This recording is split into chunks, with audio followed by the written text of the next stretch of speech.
और एक बात तो तय है कि अगर सरकार डरती है तो दलितों से, मजदूरों से डरती है। दिल्ली में बैठी हुई रितु हो या गोरखपुर में संघर्ष कर रहे निराला जी और उनकी टीम हो, सरकार के हाथ पैर फूले हैं तो सिर्फ और सिर्फ संवैधानिक तरीके से, संविधान में दिए हुए उनके राइट्स।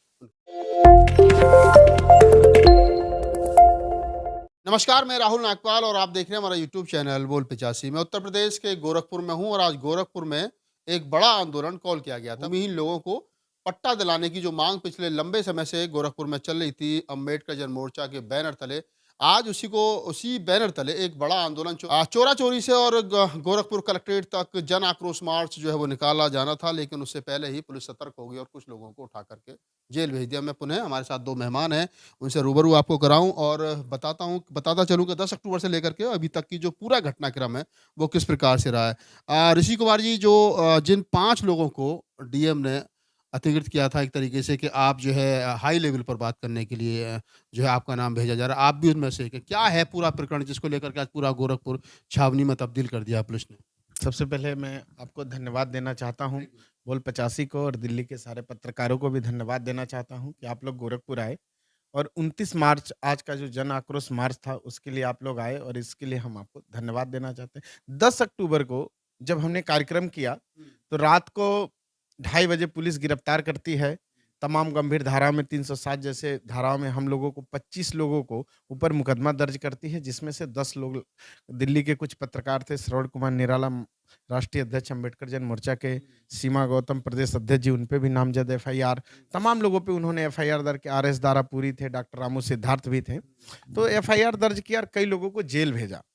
तो जेल भेजने के पहले जब हमारी बात डीएम से हुई 10 अक्टूबर को, तो गोरखपुर के डीएम ने हमको आश्वासन दिया पब्लिक के सामने कि 5 लोगों का डेलीगेशन बना करके दीजिए। इस 1 एकड़ भूमि की लड़ाई में जब भी हम हायर लेवल पे बात करेंगे तो इन 5 लोगों को हम हमेशा बुलाएंगे, तब जाकर के हमारा आंदोलन समाप्त हुआ। डीएम, एसएसपी, एडीजी, डीआईजी सारे लोग मौजूद थे। लेकिन उसके बाद 2 बजे रात को 10 अक्टूबर को पूरे दिन आंदोलन चला हाँ। और उसके बाद में डीएम, एडीएम, एसएसपी तमाम लोगों की निगरानी में ये आश्वासन देते हुए आंदोलन समाप्त कर दिया। जी, जी। आंदोलन समाप्त हुआ, उसके बाद हमें फिर रात में 2 बजे पुलिस गिरफ्तार करके जेल भेजती है। जब हम जेल से आते हैं 22 दिन बाद, तो इस सूबे के मुख्यमंत्री उत्तर प्रदेश के योगी आदित्यनाथ जी, जो इतना बड़ा मंदिर का निर्माण करते हैं, 18,000 करोड़ रुपया खर्च करते हैं, वो आकर के गोरखपुर में कहते हैं कि मैं उत्तर प्रदेश के दलितों को 1.25 करोड़ लोगों को दिसंबर तक हम भूमि का पट्टा देंगे। मैं फिर दोबारा कहना चाह रहा हूँ कि 1.25 करोड़ लोगों को भूमि का पट्टा देंगे और शायद ही कोई ऐसा अखबार हो, कोई ऐसा न्यूज़ हो जिसमें ये बात न गई हो, न छपी हो। सारे न्यूज़पेपरों में ये बात रही। तो हम उनकी बात को मानते हुए अपने आंदोलन को जो है हमने धीरे स्लो कर दिया। उस आंदोलन में लोगों तक हम बात नहीं पहुंचा पाए। लेकिन जब दिसंबर का महीना खत्म हुआ तो उत्तर प्रदेश के मुख्यमंत्री मंदिर का घंटा बजाने में व्यस्त हो गए और दलितों को जैसे खिचड़ी खाने के लिए थाली में चले जाते हैं, उनके घर बात करने जाते हैं, उसी तरीके से ये खिचड़ी खाने वाली बात हो गई कि उन्होंने सिर्फ वादा खिलाफी वाली बात की, वादा पूरा नहीं किया। उसके लिए हमने 29 तारीख को जन आक्रोश मार्च चौरी चौरा से गोरखपुर का हमने आंदोलन आज का दिन के लिए तय किया था। 29 जनवरी जैसे आज है, चोरा चोरी से और गोरखपुर तक आपका पैदल आक्रोश मार्च था। क्या हुआ, क्या कारण रहे? आपके बड़े साथी हैं जो अध्यक्ष हैं वो जेल में हैं, उनको पुलिस उठा करके ले गई और तमाम साथी जो वो भूमिगत हैं। पूरा हमने देखा कि गोरखपुर एक तरीके से छावनी में तब्दील कर दिया। किस बात का डर है? मैं थोड़ा-सा बैक जाऊँगा। 1 साल पहले की मैं बात बताऊँ, जब पहली बार 17 दिसंबर को हमने रैली की, तो 16 दिसंबर को इस सूबे के मुख्यमंत्री योगी आदित्यनाथ ने अपना कार्यक्रम गोरखपुर लगाया था। जब हमने 17 मार्च को कार्यक्रम किया तो 16 मार्च को इस सूबे के मुख्यमंत्री ने गोरखपुर में अपना कार्यक्रम लगाया था। जब 10 अक्टूबर को हमने कार्यक्रम लगाया था तो 9 अक्टूबर को इस सूबे के मुख्यमंत्री ने गोरखपुर में कार्यक्रम लगाया। जब उत्तर प्रदेश का मुख्यमंत्री गोरखपुर में आते हैं तो पूरे प्रशासन के लोग उनके आवाभगत में लग जाते हैं और मुख्यमंत्री का आदेश होता है कि कोई भी काम इस तरीके का उत्तर प्रदेश में नहीं होना चाहिए जो जनहित के लिए होना चाहिए, जो जनमानस के लिए होना चाहिए। तो इस कार्यक्रम में 29 तारीख को जो आज हमारा कार्यक्रम था, उत्तर प्रदेश के मुख्यमंत्री जो है 27 तारीख से ही गोरखपुर में आज बैठे हुए हैं और आला अधिकारियों को उन्होंने कहा कि अगर गोरखपुर में किसी भी तरीके से आंदोलन अगर होता है या किसी भी तरीके के जनमानस का लाभ होता है तो उसके लिए गोरखपुर के डीएम, एसएसपी, आईजी, डीआईजी सब के सब तुम लोग सस्पेंड हो जाओगे। इस तरीके की बात थी। तो जब हमें ये बात पता चली तो पिछली रात 27 तारीख को 11:30 बजे हमारे राष्ट्रीय अध्यक्ष माननीय श्रवण कुमार निराला जी को रास्ते में से पुलिस गिरफ्तार करती है 11:30 बजे, जो कि ये संविधान का प्रावधान नहीं है। 7 थाने को पुलिस मिल करके माननीय श्रवण कुमार निराला जी को गिरफ्तार करती है और शाहपुर थाने में ले जाती है। जब हम लोग पूछते हैं वहाँ के एसएचओ से, वहाँ के आला अधिकारियों से, तो कहते नहीं, आपके अधिकारी, आपके जो राष्ट्रीय अध्यक्ष यहाँ गिरफ्तार होकर के नहीं आए हैं। फिर जब हम पब्लिक के साथ जाते हैं तो उनसे मुलाकात होती है, तब पता चलता है कि उनको वहाँ पे रखा हुआ है। हम पूछे वहाँ के अधिकारियों से कि किस वजह से आपने इनको रखा है, तो उन्होंने सीधे सीधे बोला कि हमें ऊपर से आदेश है, लखनऊ से शासन आदेश आया है कि आपको किसी तरीके से जनमानस के लिए, आम पब्लिक के लिए, गरीब के लिए, दलित पिछड़ों के लिए कोई आंदोलन नहीं करना है, कोई मांग नहीं करनी है। उनको ले जा करके 151 की धारा में और तमाम गंभीर धाराएं भी लगा सकते हैं, इसलिए उनको जो है ले जा करके उन्होंने गिरफ्तार कर दिया। और एक छोटी बात हम आपको बताएं कि कल जब एसडीएम साहब बैठे और निराला जी की जब वकीलों ने पैरवी की कि सर इनको 151 की धाराओं में तो एक दिन बेल मिलता है, तो वो एसडीएम खुलेआम कहता है कि मुझे ऊपर से इतना आदेश है कि इनको जेल भेजना जरूरी है, वरना तुम लोग भी चले जाओ, किसी न किसी के ऊपर हम यही मुकदमा लाद देंगे। कहना नहीं कह रहे हैं कि शासन प्रशासन दबाव में है। हाँ, शासन प्रशासन इतना दबाव में है कि मैं अपनी बात बताऊं कि आज मैं इस जगह पे खड़ा हूं कि मैं बता नहीं सकता, क्योंकि सुबह से ही एलआईयू के इंस्पेक्टर, एसपी, बांसगांव थाने के चौकी इंचार्ज, थाना इंचार्ज, सारे लोगों का मेरे पास फोन आ रहा है। और जो प्रदेश के अध्यक्ष सीमा गौतम, हमारे बगल में अम्बेडकर जन मोर्चा के एडवोकेट ब्रजेश्वर निषाद जी, राष्ट्रीय प्रवक्ता जी हैं, लगातार हम लोगों के पास इतना फोन आया है कि अगर तुम लोग चौरी चौरा में दिख गए, अगर आंदोलन को किसी तरीके से तुम लोगों ने आगे बढ़ाया, तो तुम लोगों उस गंभीर आरोप में धारा पे हम लगा देंगे कि तुम लोग 6 से 7 महीने के पहले जेल से छूटने। जेल से छूटेंगे। आप बताइए थोड़ा सा क्या कारण है शासन प्रशासन दलितों के आंदोलन से क्यों डरा हुआ है? जब एक तरफ तो मुख्यमंत्री खुद कह रहे हैं कि हम दिसंबर तक 1.25 करोड़ दलितों को पट्टा देंगे, और दूसरी तरफ वादा खिलाफ भी, और फिर अब आंदोलन जो उनका फंडामेंटल राइट्स है, अधिकार है, संवैधानिक राइट्स है, उसको भी कुचलने की कोशिश की जा रही है। सबसे पहले हम बहुत बहुत आपको धन्यवाद देंगे कि आप लोग इतना दूरी तय करके और आकर के हमारे इस आंदोलन को कवरेज करते हैं। देखिए, जो मूल बात है वो ये है कि मुख्यमंत्री कहते कुछ और हैं, करते कुछ और हैं।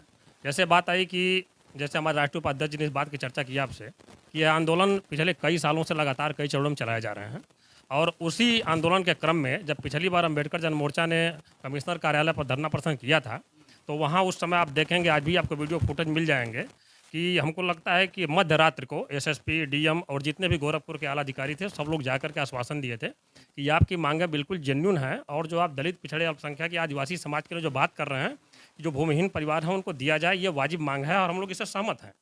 तो सवाल यह है कि उसके बाद उन्होंने ये आश्वासन दिया कि आप धरना प्रदर्शन समाप्त करिए और एक प्रतिनिधिमंडल का आप गठन कीजिए, और माननीय मुख्यमंत्री से हमारी बात हुई है और हम लोग इस प्रतिनिधिमंडल के माध्यम से आपकी बात वहाँ पर रखी जाएगी, चूँकि ये एक बड़ा इशू है और हमारे स्तर से हल नहीं हो सकता है। हमने कहा ठीक है, ये अच्छी बात है, यह एक नीतिगत मामला है। तो उसके बाद वो आंदोलन उन्होंने समाप्त कराया, और उसके बाद आप सब लोग जानते हैं, पूरा देश इस बात से अवगत है कि अगले दिन पुलिस एफआईआर करके और हमारे जो है कि करीब 1 दर्जन साथियों को जेल भेजती है, और हमें लगता है 20-22 दिन बाद लोगों को जमानत मिलती है। तो उसके बाद प्रतिनिधिमंडल का नाम उनको दे दिया गया, गोरखपुर के जिला प्रशासन को, और उसके बाद भी जब ये कोई सुनवाई नहीं कर रहे थे, हमारी मांगों पर कार्रवाई करना तो दूर, बात करने को तैयार नहीं है।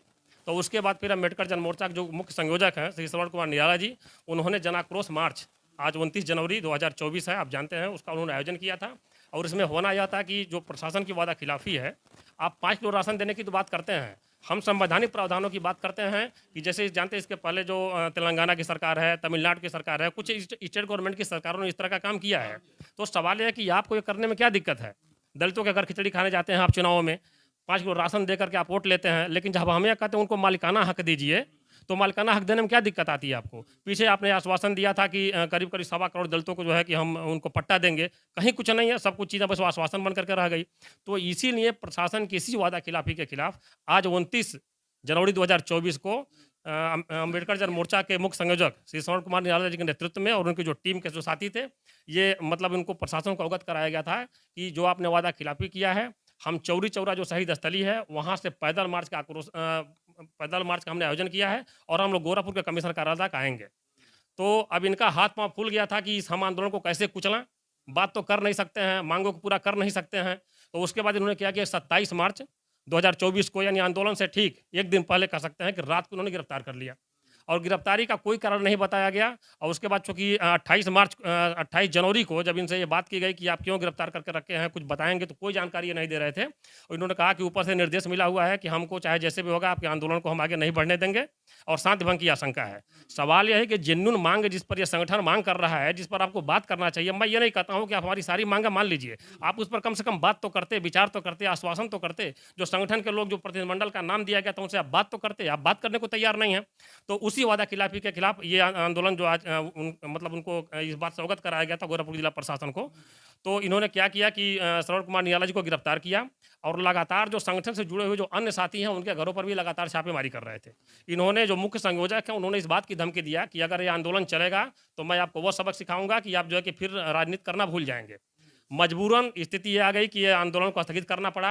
और ये कह रहे हैं कि हमको जानकारी नहीं थी, हमने आपको परमिशन नहीं दिया है। सवाल है कि मैं तो आपसे लगातार बातचीत कर रहा था, लगातार आपसे व्यक्तिगत रूप से मिल करके बाई पोस्ट जो भी जानकारी आपको दी जा रही थी, तो आपको इस पर कार्रवाई करनी चाहिए थी। लेकिन ये इन्होंने धोखा किया है और अम्बेडकर जन मोर्चा के मुख्य संयोजक को गिरफ्तार करके उन्होंने सिर्फ कहा कि शांति भंग की आशंका, उन्होंने जेल भेज दिया है। भाई, शांति भंग की आशंका थी, आप तो खड़े खड़े बेल भी दे सकते थे।